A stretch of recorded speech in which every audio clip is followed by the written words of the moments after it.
పిల్ల నీ చెయ్యి పట్టాలని నల్లని సీకట్లో ఒకదాన్నే కూసున్న దిక్కులేని పచ్చినయ్యి బావా నువ్వెప్పుడొస్తావని ఏళ్ళైపోతుంది పిల్ల ఎన్నెలొచ్చింది మన బతుకులా ఏలైపోతుంది పిల్ల ఏలు వట్టంగా వస్తున్నాయా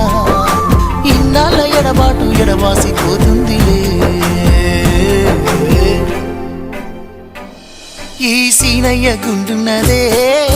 సినదారా నీ కోసము